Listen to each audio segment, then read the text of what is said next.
Hi everyone, welcome to my channel. My name is Alison. My channel is called Home and Garden HQ. I hope you can join me on all my videos.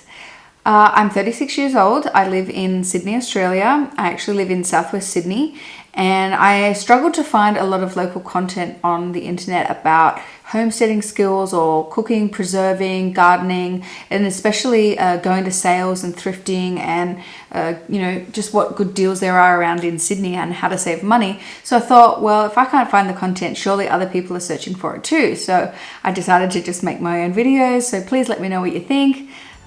Leave a comment below and please like and subscribe to my videos. Thank you.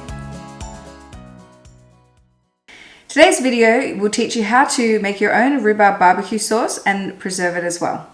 Today's inspiration comes from Becky over at Acre Homestead, so please check out her channel if you like homesteading videos. Also, the recipe today is actually from the Ball Complete Book of Home Preserving, so it's a slightly modified version. So actually this recipe calls for rhubarb and it calls for raisins, but if you know what's going on in the world right now, you know that Sydney is currently in lockdown, so I actually don't have any raisins on hand and I can't go to the store to get some because of COVID-19. So I'm actually going to replace the raisins with dates. However, if you know anything about canning, you'll know that you shouldn't really change approved canning recipes because it can affect the way that they preserve and the safety of that canning. So please, if you substitute, especially for dates, do so at your own risk, but that's what I'm going to do today. And if you're worried about the safety concerns, you can actually freeze the sauce or you can just keep the sauce in your fridge. You don't have to make a really large batch. So I think actually dates is going to taste really good, so I'm excited to try how that turns out. I'll quickly go over the equipment that I'm going to use today for those of you that aren't familiar with canning. If you want a more in-depth explanation of what all of this means, check out my other video called What is Canning? That has heaps more information and I won't bore you with it here. So what we've got is a stock pot or a water bath canner. We need a rack like this, something to put your jars on. If you don't have a rack like this, you can just put a folded up clean tea towel in the bottom of the pot. You need a ladle or a jug to pour your stuff into the jars. This recipe says it makes 4 pints of barbecue sauce, so that is 4 of these jars.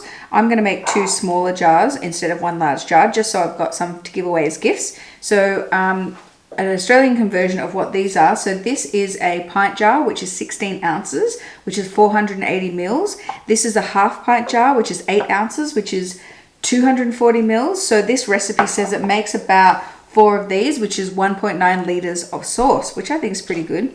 See if I've got enough ingredients for that. You'll need your rings, you'll need your lids, and a jar lifter, a funnel, a lid lifter, and a debubbler. I know that seems like a lot, but once you have all this stuff, you only need to buy it once, and then you've got it and you can make thousands of jars of sauce if you want. Okay, let's get on with it. Let's talk about the recipe. So the recipe is called Victorian Barbecue Sauce from the Ball Complete Book of Home Preserving. I am making this recipe with a few slight modifications because I don't have all the ingredients. Because of COVID, I actually don't have raisins, which it calls for. So I'm going to substitute with organic medjool dates. So I think that's pretty much just the same flavor profile, but you do want to consider that if you substitute anything in a canning recipe, that has safety implications. So please do so at your own risk. It also calls for 8 cups of chopped rhubarb, 3.5 cups of lightly packed brown sugar, 1.5 cups of raisins, which I'm using 1.5 cups of medjool dates, half a chopped onion, half a cup of white vinegar, which I'm going to substitute for 1/4 cup of apple cider vinegar and 1/4 cup of white vinegar, and then spices. So this is Victorian barbecue sauce that has those spices like cinnamon and things like that, which I don't personally love. So I'm actually going to copy the spices that Acre Homestead substituted, which are, so I've got my spices here. So I've got a teaspoon of paprika, a teaspoon of mustard powder, a teaspoon of smoked paprika, half a teaspoon of chili powder, and half a teaspoon of black pepper, as well as 1 teaspoon of salt. So when you're doing canning, you want to make sure that you look at your salt, and that I'm using kosher salt today, but you look at the ingredients and make sure it just says salt. You don't want to can with any iodized salt or salt that has anti-caking agent, because it can make your preserves cloudy and it can also affect the safety of the canning. Just something to keep in mind. All right, I'm going to get chopping. So let's see what we've got here. Oof. This looks so nice. I cannot wait until my rhubarb grows. I'm so excited. I'm actually, after I discovered that you can make barbecue sauce from rhubarb, I'm actually going to go and buy like 10 more rhubarb plants because I'm kind of a savory tooth. I don't really like sweet stuff. So if I can make savory recipes from rhubarb, I'm all for it. I'm going to go and get like 10 of these and put them in, and that'll be in another gardening video. So please check the links below for that. Also, I mean, I'm assuming everyone knows this, but rhubarb leaves are actually poisonous. So you really want to make sure you get all of the leaf. You can only eat the stalks of the rhubarb. So they're fine to eat, but not the leaves.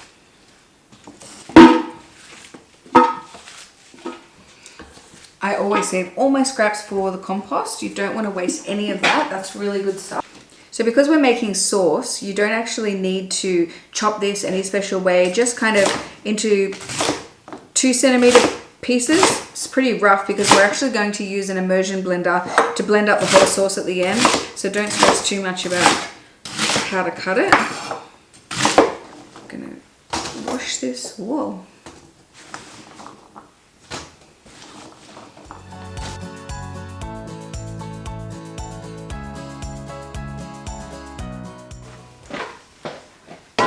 Reserve this for another recipe. That's something you do want to be careful of with canning recipes. Because you're preserving something for a stable shelf life, you want to make sure that you follow an approved recipe.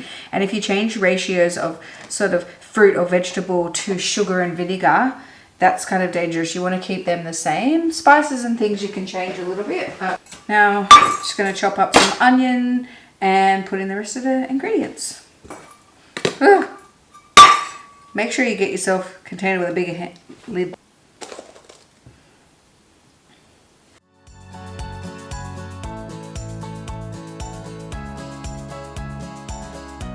This calls for chopped raisins, so I guess I'm going to chop them.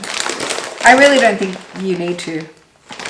I reckon you could just put these in myself. 1.5 cups each batch, so I'll give them a rough chop and we'll see what happens. So what you want to do with your dates, and I speak from experience, is actually you want to kind of put a slit in it. Just use your fingers, open it up and take out this seed here. But also you want to have a look inside. So this one's perfect and looks beautiful. But I have definitely had dates in the past where if you look on the inside, it's full of black mold, especially organic dates that aren't sprayed with anything. So you do want to split open each date and you just want to have a quick look when you take the seed out that there's no black mold in there or bugs or anything like that. So these are fine. Because it's a canning recipe and you really want to replace, if you are going to replace something, it needs to be with the same volume. So I'm going to chop these finely so that they resemble the same size as the raisins so that I can get 1.5 cups exactly. These all look good actually. If you've never had medjool dates, do yourself a favor. They're absolutely delicious and they're beautiful and soft and creamy. They're really nice. And you can also get this thing that I discovered recently called date syrup. You use it the same way you'd use like maple syrup or golden syrup or something like that, and it's so tasty. It actually has quite a complex flavor profile and it's literally just pureed dates. It's amazing. Actually, I'm going to do a taste test right now. I want to compare whether a piece of this and a raisin is the same sweetness.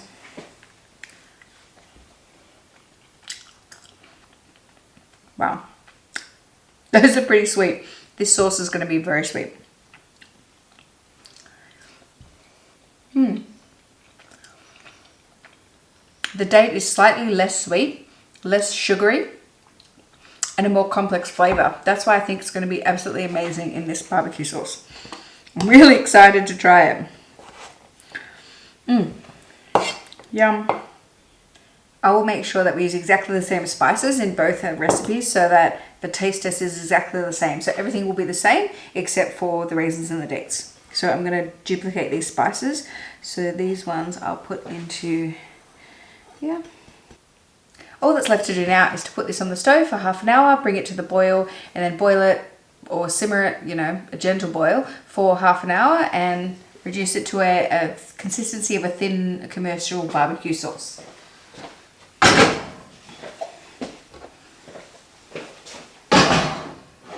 While that's on the stove, we're going to get our jars and our canner ready. So we're going to fill the canner with water, and we're going to get our lids and rings and our jars nice and hot.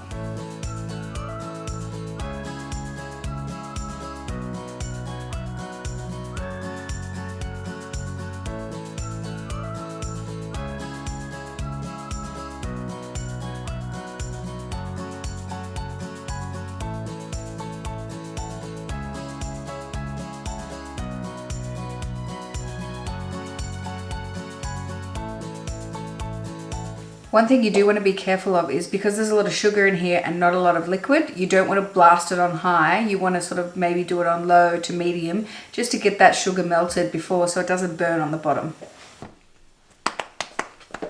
Barbecue sauce!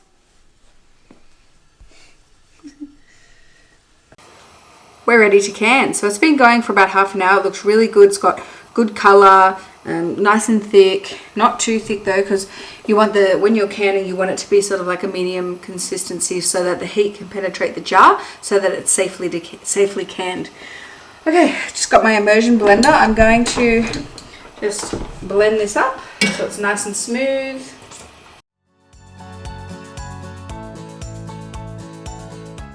Ooh, it's hot.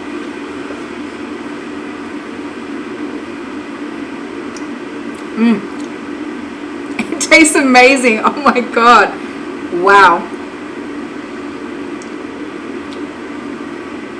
It's so good. I can't even. I never want to buy sauce again. This is probably a bit thick now that I'm looking at it.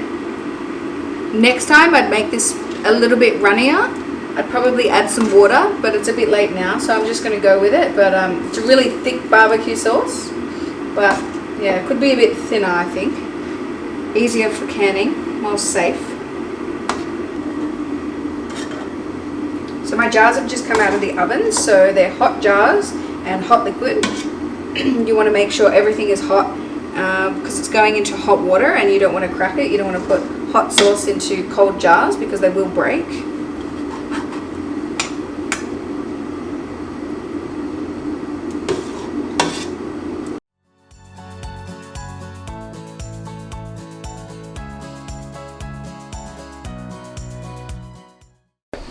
Yeah.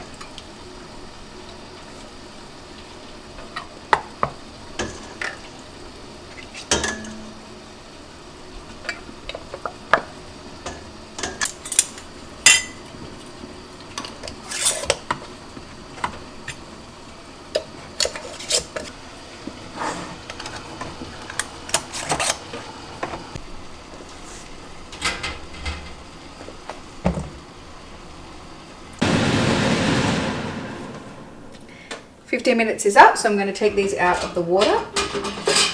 Now, you really want to make sure you're using these jar lifters because they're incredibly hot and they can be heavy.